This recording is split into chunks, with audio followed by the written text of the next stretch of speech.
CSU Police are investigating a death in a dorm room. Officers were called to Alpine Hall for a welfare check this morning. They found a person unresponsive. Medical crews later determined that person died. The cause is under investigation. They're not releasing a name or saying if that person was a student.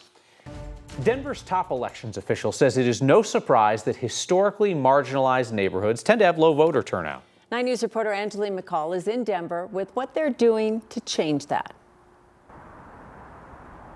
Yeah, Kim, Kyle, many of the communities that have low voter turnout also face other obstacles like language barriers, for instance, where they are areas with high rates of low income families. And so the clerk and recorder's office really wants to ensure that access is available to everyone ahead of the election day. Across the city of Denver, there are neighborhoods often left out. We fully recognize that our vote is our voice. Left out of the voting process, either because of low voter registration or low ballot return rates. Westwood and the surrounding communities have one of the lowest voter turnout and ballot return rates in the entire city. Mariana Del Hierro is the executive director at Revision, a nonprofit in Westwood holding community events and doing voter outreach.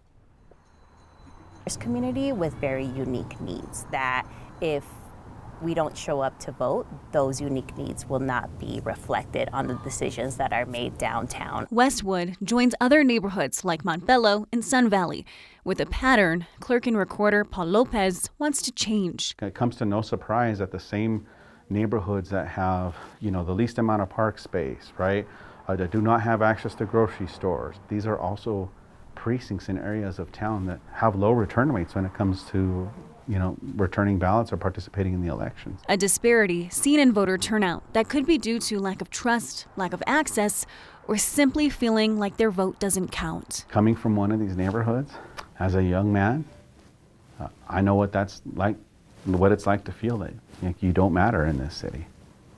However, we have a direct impact on that with our participation, and that's why we're doing this. Outreach that focuses on those communities rather than ignoring them. We want to be able to be seen as a community that can make or break an election. And with better voter turnout, the better chance their voice isn't ignored on election day or throughout the year.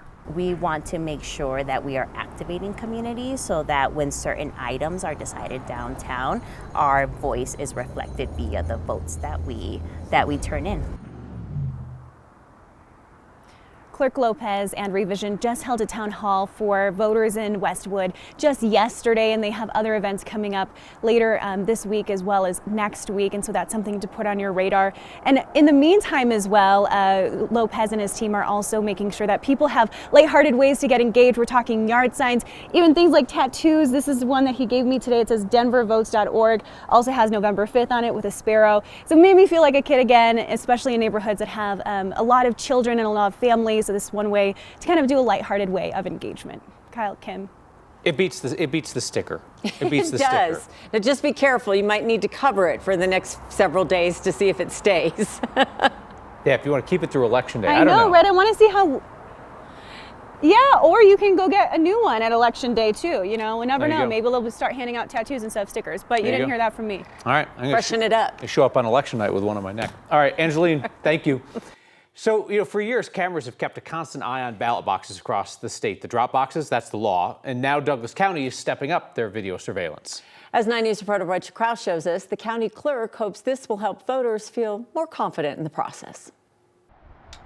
Few experiences are as American as casting your ballot. We are less than 3 weeks away from Election Day. Douglas County Clerk Republican Sherry Davis and her team are already busy with mail-in ballots pouring in. We absolutely are. We received over 3,000 on the first day, so they are coming in fast and furious. People here take their vote seriously. Nearly everyone drops their ballot by box. They absolutely do. We have about 3% of our voters who take advantage of walk-in voting, in-person voting. So this election, Dougco is stepping up their surveillance of ballot boxes, adding their own 24/7 video monitoring beyond the state-required cameras. Well, We found that if we needed to see something right away in real time, we really needed to have camera surveillance that we could access right away. These new cameras will help the county keep a close eye on the ballot boxes. And with the option to live stream, the public can too. So why make it public? Why not, is my question. So we have a number of citizens who are very concerned about the fact that these boxes are not watched by humans. Well, now anybody can watch them from the comfort of their own home or wherever they're at, and they can observe what's happening at the ballot drop boxes. Added transparency, Davis hopes, will help people feel more comfortable trusting the process. There are urban legends, right? And so we want to squash those fears, and we want our citizens to feel confident that we are running secure elections and that they can rely on that. Davis says this change was sparked during the primary when a voter came late with their ballot and they weren't able to cast that ballot in time. They needed that video to confirm that with the voter. So having this footage available very quickly to address any issues, she says, is critical to the integrity of elections. Rachel Krause, 9 News. And a reminder, ballots are in the mail. You may have already gotten yours all across the state. The first drop-off locations open up on Monday. Our team is making it easy for you to make your vote count. Just text the word VOTE to 303-871-1491. We'll text you back a link with our full voter guide. So, windy, warm day across the metro area. Temperatures are going to cool off a bit tomorrow, Corey Reppenhagen, as we head on into the weekend.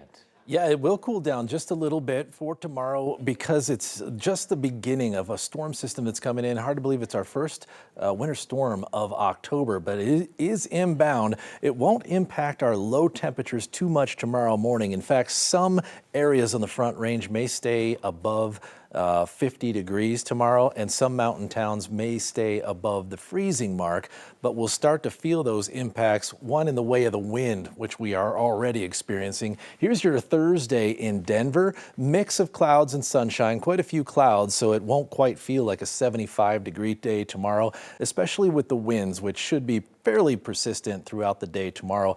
But our forecast air temperature is pretty nice actually here in the middle 70s and some 50s up there in the high country with the cloud cover. So here's the weather impact headlines we're tracking with this storm coming in. First, elevated fire danger tomorrow. Mountain snow really gets going on Friday into Saturday, and then we'll watch for the October-y weekend here. Cold and rainy conditions on the Front Range. I'll detail all that stuff coming up in the forecast. Liam Payne, former member of the boy band One Direction, has died after falling from the third-floor balcony of a hotel in Argentina. That's according to local police. They say there were several calls made about an aggressive man at the hotel that could be under the influence of drugs or alcohol. Authorities have not confirmed if that man was Payne or if drugs or alcohol were involved. Payne joined the British pop band One Direction when he was just 16 years old in 2010. The band became an international sensation, known for songs like Night Changes and What Makes You Beautiful. The group sold over 70 million records. The band split up in 2016. The circumstances surrounding Payne's death are under investigation. He was 31 years old. Aurora police are asking for help finding a man believed to be connected to at least a dozen armed robberies, and they say he's primarily targeting Spanish speakers. The robberies started in late August. Police say the man wears all black and a ski mask, carries a handgun. They say his crimes escalated this month when he fired a shot. Thankfully, no one was hurt. 7 of the robberies happened at the crossroads at the City Center apartment complex off South Chambers Road. Management tells us 98% of the people living there are only Spanish-speaking people. Aurora police worry that more people may have been victimized but didn't report it because of their immigration status. But we also understand that if you're an immigrant into our community, you may have a fear of reporting to the police. It doesn't matter what your immigration status is. So if you have been victimized, please call us. Anyone with information about these robberies is asked to contact Crime Stoppers, and you can report those tips anonymously.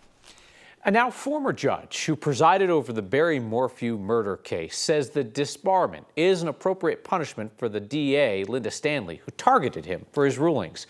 The Republican DA launched a secret investigation into former District Court Judge Ramsey Lama and his family. It was based on unfounded conspiracy theories posted online. Last month, a branch of the Colorado Supreme Court found that Stanley had abused her position of trust when she used the DA's office power to investigate the judge. The panel took the extremely rare step of disbarring her. Stanley's asked for a stay on that ruling so she can finish her term in office through January. That's what makes this more egregious. This was an elected DA, the head of the district attorney's office. I mean, she's arguably the most powerful, influential law enforcement authority within this judicial district. DA Stanley ended up dropping the murder charges against Barry Morphew just days before the trial was set to start. Judges have dropped or lessened charges in other cases that Stanley prosecuted because of her behavior.